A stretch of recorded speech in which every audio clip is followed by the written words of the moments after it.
right, so there was this young man. He captivated by this young woman.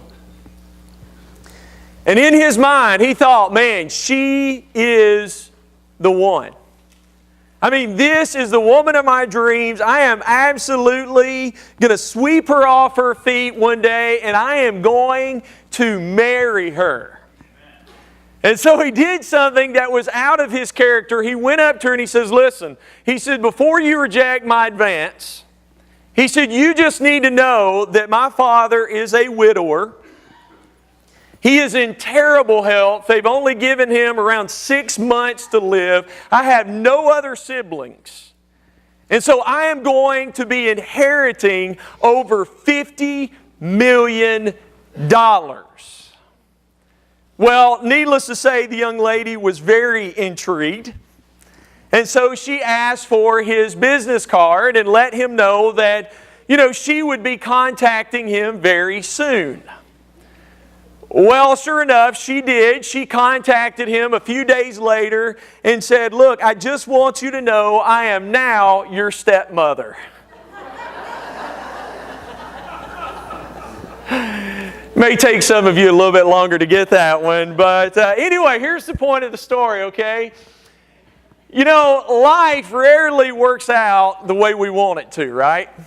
I mean, any of you experience that? I mean, you've got dreams, you've got goals. This is where I want to be in such and such time in the future, and I want this to happen and that to happen, and I want my kids to be here and achieve this.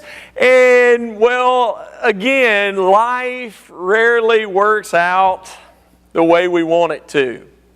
Now, one of the reasons for that, and really, David points this out in Psalm 23, is a simple fact that we are so much like sheep. And one of the things that sheep is prone to do is to wander off. Right? I mean, we become attracted and we become distracted by all these things many times in the world. And what ends up happening is we end up falling away from God. We end up leaving God and we make bad choices, which leads us to bad places where we suffer bad consequences many times, right?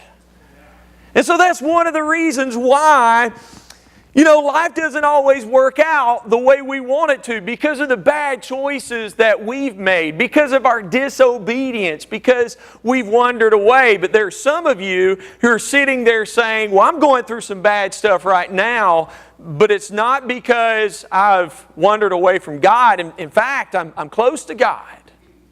In fact, I'm being more committed and more loyal to God than I've ever been before, but yet life just continues to pound me.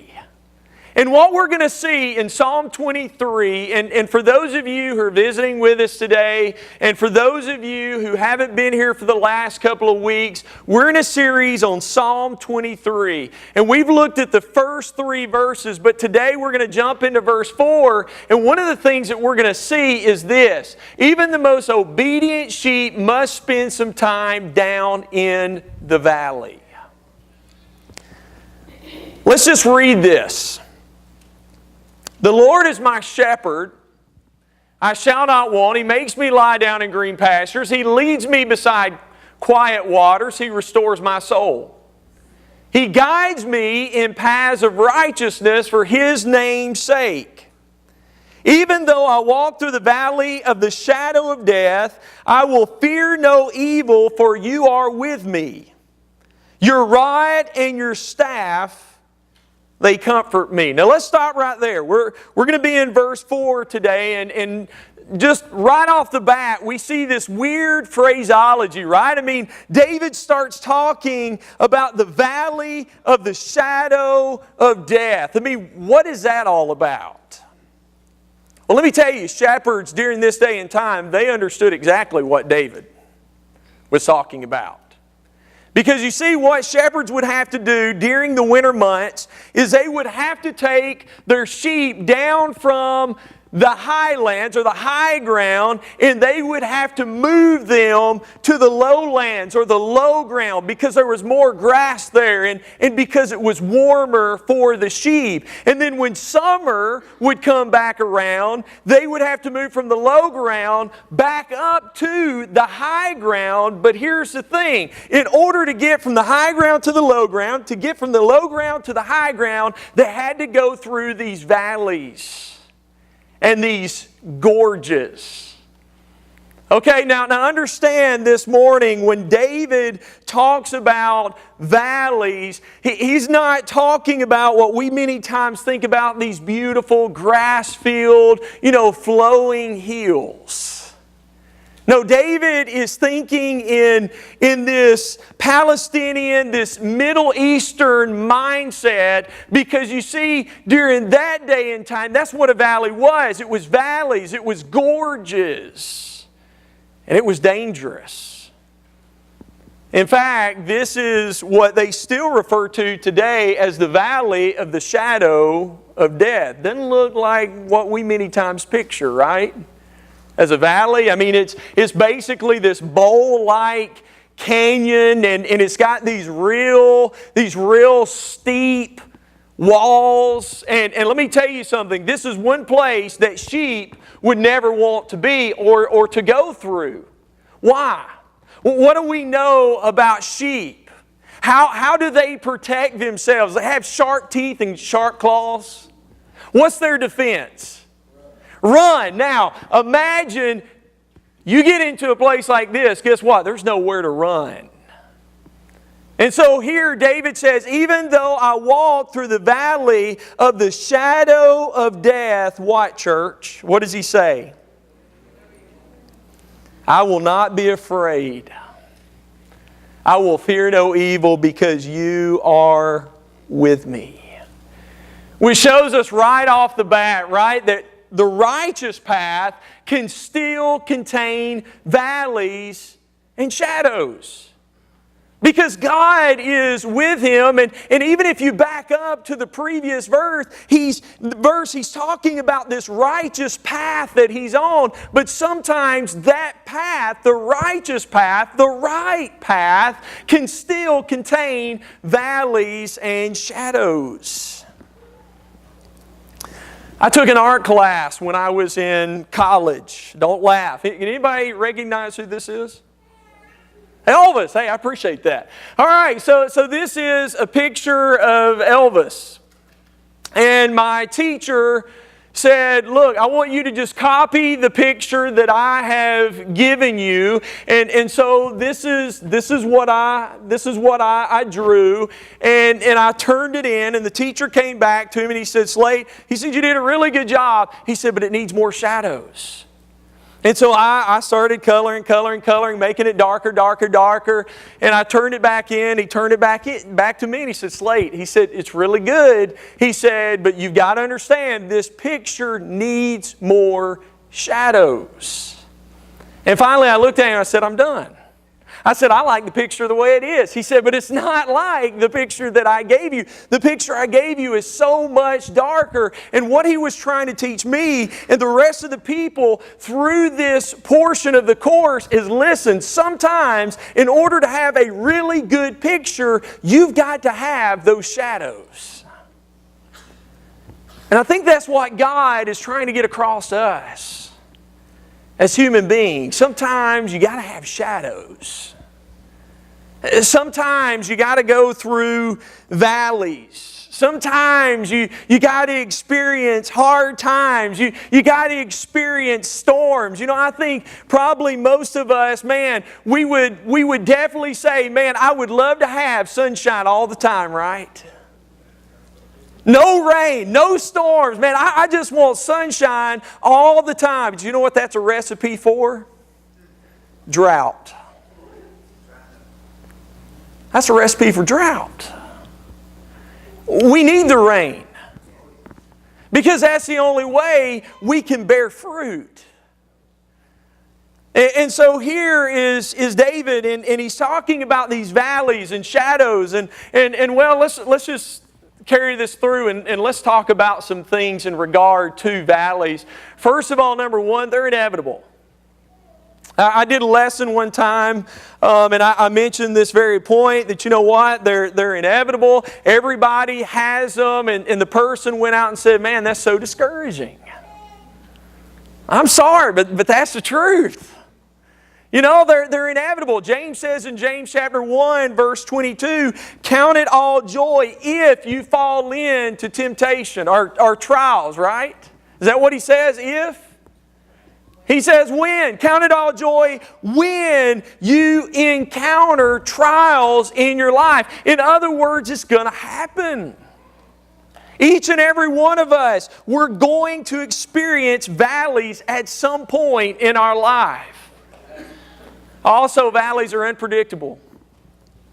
You know, you look at 2 Kings chapter 20, verse 1. I can't even imagine what this must have been like. But everything was going really good for King Hezekiah. Then all of a sudden, out of the blue, he gets sick. And God gives Isaiah this message to give to him. He says, Hezekiah, he says, get your house in order because you're going to die. How many of you would be ready for that? I mean, that came out of left field. Out of nowhere, and it totally shook Hezekiah up. He just turned toward the wall and he started praying to God. I mean, it came out of nowhere. Kind of reminds me of when Julia and I, in her first pregnancy, Julia and I went for just a routine checkup.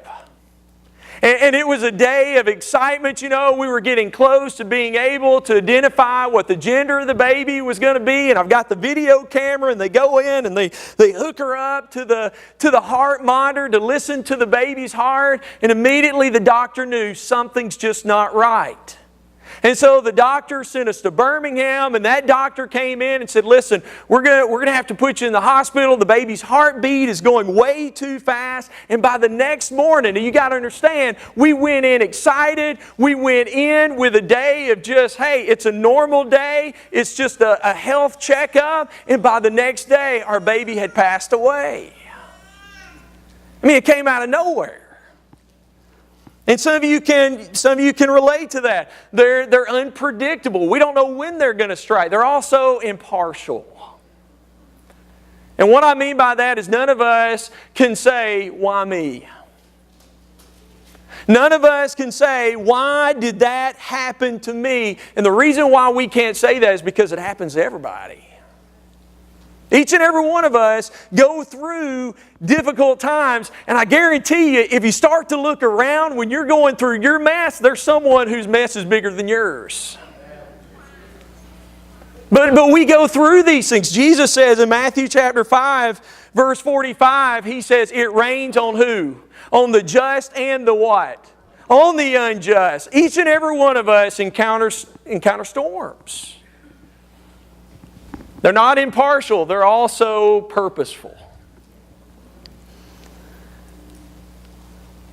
And there are really several purposes, but look at 1 Peter chapter 4. And Daryl sang about the glory of God this morning. It was so interesting. David talked about the glory of God in Bible class this morning. But this is what Peter says, 1 Peter chapter 4, verses 12 through 13. Dear friends, don't be surprised at the fiery trials you are going through as if something strange were happening to you. You hear what he's saying? He said, look guys, it's going to happen. And it's going to happen to everybody. Don't think it's something strange. He said instead, he said, be what, church? Be glad, for these trials make you partners with Christ in His suffering, so that you will have the wonderful joy of seeing what? His glory when it is revealed to all the world. Write this down this morning because this is so important. God's glory is at stake. I want you to say that with me this morning on the count of 3. You ready? 1, 2, 3. God's glory is at stake.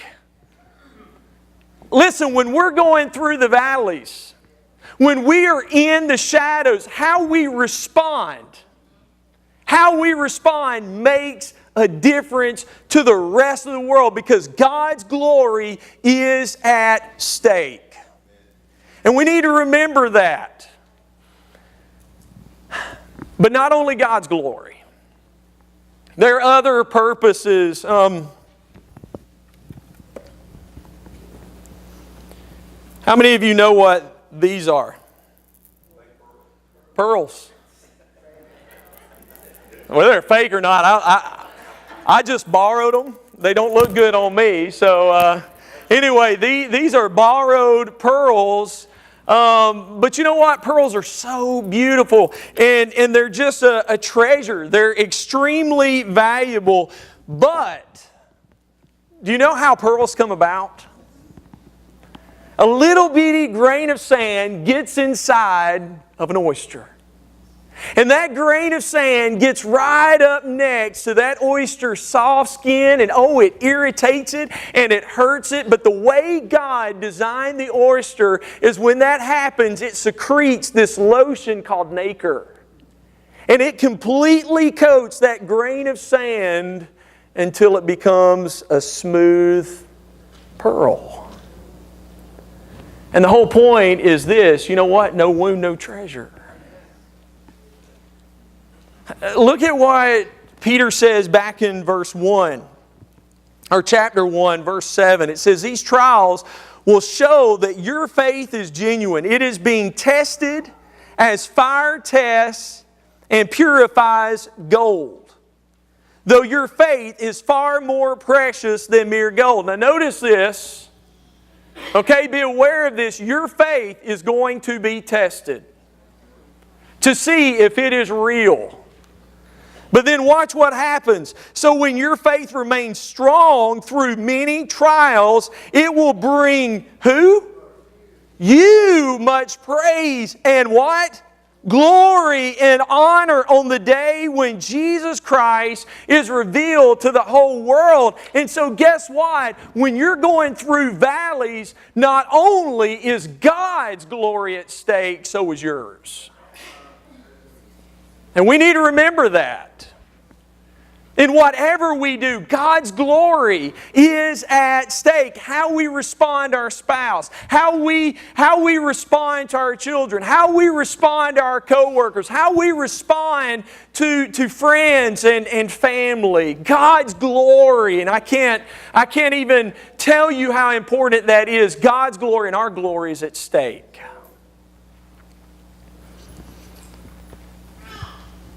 And so sometimes God won't let us go around the valleys. Sometimes the right path is go right through it. But here are some things that we need to know about valleys and shadows. First of all, faith refuses to be defined and confined by them. Max Lucado, several years ago, wrote about a parakeet by the name of Chippy.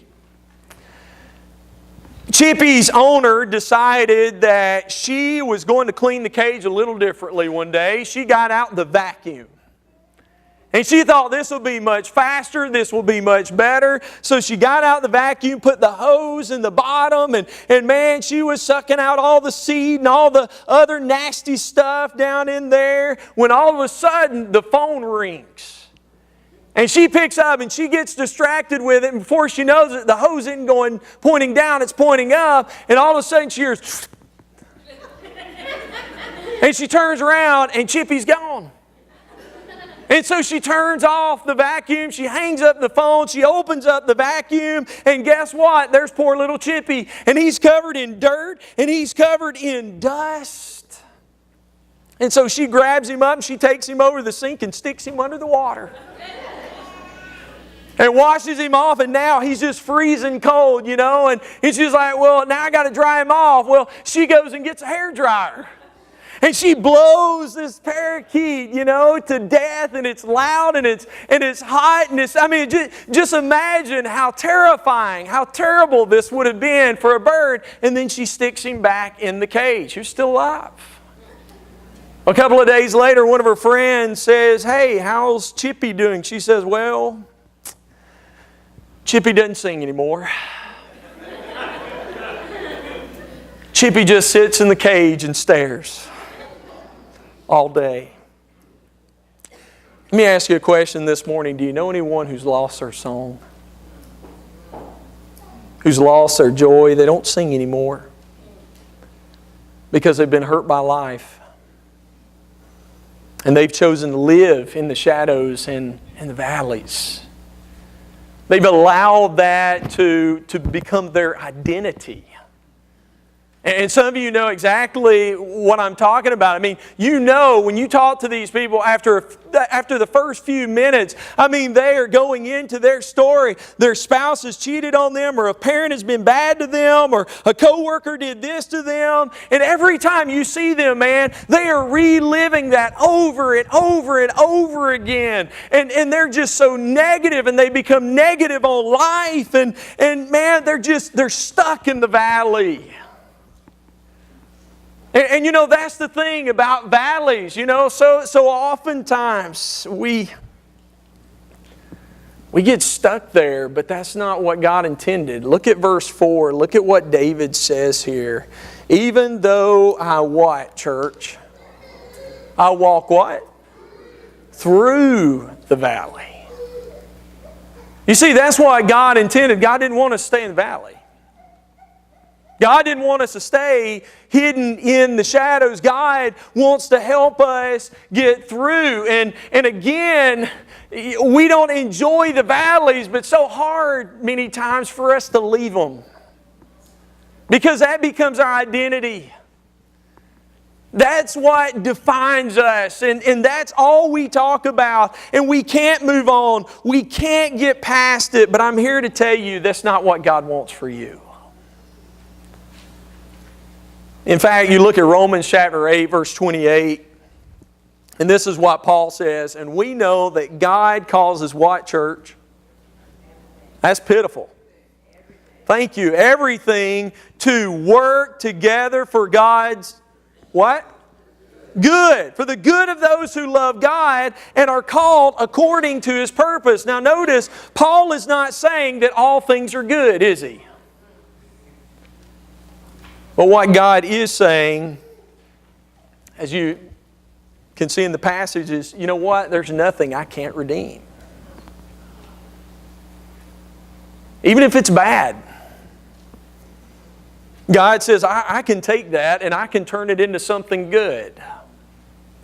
In fact, I can use that very thing that, you know, so oftentimes we say, man, I don't like this. I wouldn't want to go through this. I wouldn't want to wish this on someone else. God can take something like that very thing, and He can use that to help us look more like Jesus.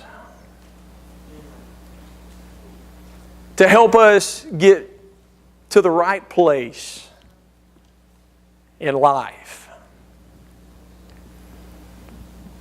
Something good can come from it. But we may not see it till later on in life. But then also, God can use valleys and shadows to draw us closer to Him. Look back at verse 4. What does the psalmist say? He says, your rod and your staff, they do what? They comfort me. Now, this is not a shepherd's crook by any means. But it does kind of look like a staff, and I just brought this as a visual. Shepherds would use their staff, their rod, mainly as a weapon, as a means of defense from predators that might come and attack their sheep.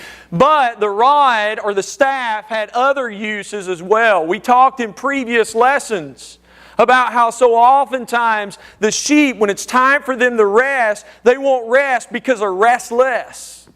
They're anxious about something, and they get on their feet because, you know, they're ready to run. That's their defense mechanism. But they stand up and they're restless, and many times all the shepherd has to do is take that staff and touch that sheep.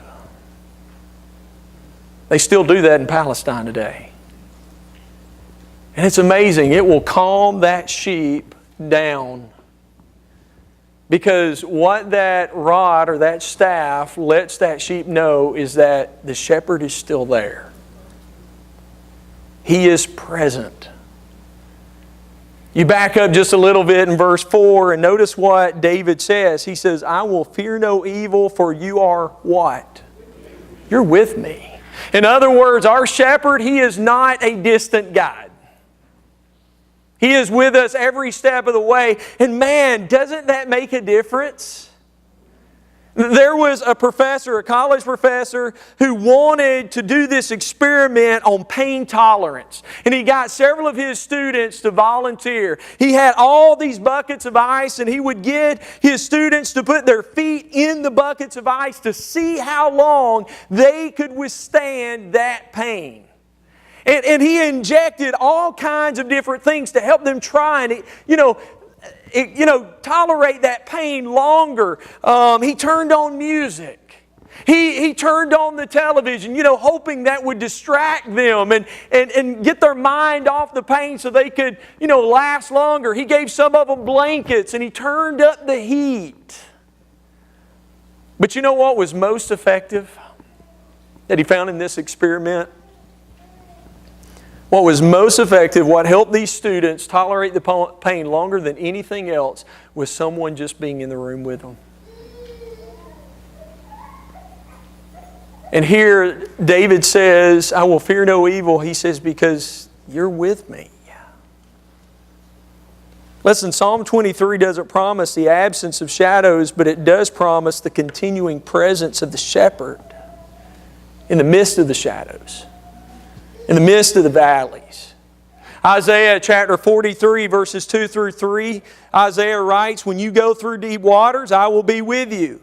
When you go through rivers of difficulty, you will not drown. When you walk through the fire of oppression, you will not be burned up. The flames will not consume you, for I am the Lord, your God, the Holy One of Israel, your Savior. Now, some of you look at that and you say, well, that's beautiful, Slade, but is that really the way God operates today? I mean, is God still with us? Paul said, absolutely. We've looked at this passage before, 2 Timothy chapter 4, verse 16. It says, and this is Paul speaking, the first time I was brought before the judge, no one came with me. Everybody had what, church? Abandoned me. You ever felt like that? He said, may it not be counted against him. But notice what he says in the end. He says, but the Lord stood with me and gave me strength. Now some of you may be thinking, well, how did Paul know that the Lord was with him? I don't know. I have no clue, but Paul knew. He knew that God was with him, that he wasn't alone. You know, it's kind of interesting. A couple of weeks back, Judy Clark texted my wife, Julie, and said, when you look at Psalm 23, David changes. Really, the pronouns change. When you look at the first three verses, David says, He leads, He guides, He restores when talking about God. But then, by the time you get down here to verse 4, He changes and He says, You are with me, your rod, your staff. And Judy asks the question, what's the deal? Why does He change? Because now He's in the valley. Are you with me? Now He is in the valley. Before, when things were good, He's talking about how good God is. But now that He's in the valley, He's talking to God. Because that's when we draw close to God when we're going through those valleys. I mean, when life is going great for us, it's easy to sing God is so good, but it's when we're in the valley that we learn to sing God, you're so good. And then once we finally get through the valley, we began to look back and realize we're closer to God than when we first started the journey. And then one last thing before we wrap up this morning is sometimes we can't explain these valleys and shadows that we go through. Job couldn't. Right? I mean, Job was this righteous man who was living for God, and he couldn't figure it out. His friends couldn't figure it out. They thought they had all the answers. And the interesting thing is God never explained it to him. And he's just kind of sitting there wondering, what in the world is going on? Why am I going through all these things? And you know what? It may be you're asking that question too. And you know what? It may be that you never get an answer to that question. But here's the deal. It's enough just to know the shepherd, isn't it? Or at least that's the way it should be. It's enough just to know the shepherd, that He's leading me, He's guiding me, even though I don't understand where I'm going, even though I don't understand why I'm going through this valley and these dark shadows right now. I know that God is in control and He's watching over me, and He's going to lead me exactly where I need to be. But sometimes we can't explain it. Some of you may have seen a guy that I grew up with in Hamilton, Alabama. We went to school together, interacted with each other on several occasions. His name is Clay Dyer. Clay is now a professional fisherman. And the interesting thing about that is Clay has no arms, has no legs. All he has is a nub from about his shoulder down to about where my elbow would be. And this was the way he was born. And I mean, if there was anybody who could, just for the rest of their life have an excuse to live in the valley and live in the shadows and just stay there and curse God, let me tell you something, it's this guy right here. But instead, he said, I'm not staying there. I'm not letting that define me or confine me. I mean, here he is over in this picture. He baits his own hook. He puts that stuff on his rod. He casts his own line. He also pulls in his own fish. I remember in high school just sitting there amazed. He would take a pencil and he would put that pencil or pen right in between his face and his shoulder, and he would write that way. And I remember they also let him on the golf team. Now, David, he couldn't drive. He couldn't, be back there at the tees with us. But when we would get close to the green, he had a pitching wedge and he had a putter. And he would put that pitching wedge in between his chin and his shoulder, and he would chip up onto the green. Then he would hobble onto the green, take that putter, put it in between his face and his arm, and he would put that ball right into the hole. Amazing guy. Something else I love about Clay is ever since he has been on the pro fisherman circuit, man, he has just been giving glory to God. These aren't very good pictures. Me and him are friends on Facebook, and I just took these off. This is his recent cover picture up here, and these are some of his sponsors as far as his fishing is concerned. But notice what he's got up here in the corner of his window, Philippians chapter 4, verse 13. And if you get on there and you read all of his posts, just about every day he is going from one congregation to the next, telling people about how awesome God is. I mean, here's a guy with no arms and no legs. And this is the way he was born. This was the hand that he has been dealt. But you know what? Clay realizes that God's glory is at stake. And so even though that's the way he's been born, he gives glory to God.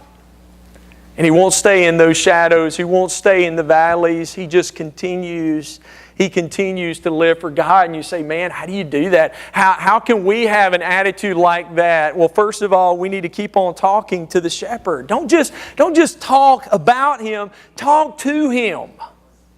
Spend some time with God, and you will begin to see the goodness of God and having a relationship with Him. We talked in class this morning, David talked about Peter and the other apostles, and here they are in the book of Acts, and they are persecuted for Christ. I mean, they take these guys and they beat them, and after they beat them and released them, what did you say? How did they respond, David, after they got whipped for the cause of Christ? They rejoiced. They rejoiced because they knew what it was like to have Jesus in their life. And they weren't defined or confined by the bad experiences they were having, but also we need to keep on walking in the light. You know what? No matter how dark things are, darkness cannot snuff out light. And let me tell you something, the Bible, when it describes Jesus, He is described as the light. And when we have Jesus in our lives, I'm telling you, it will help us to have the attitude that we need to have. When we began to see Christianity and suffering, as Peter talks about, as something that is done with joy because we've been counted worthy. We've been counted worthy to live for Him, to suffer with Him. Let me tell you, it changes everything. But this morning, we're going to go ahead and extend the invitation. And it may be that there are some of you right now, you need prayers. You need lots of prayers because right now you're in the valley.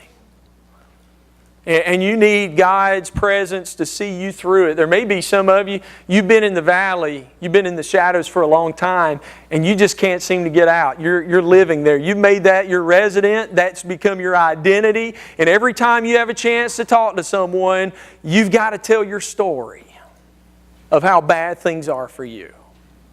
And that has become you.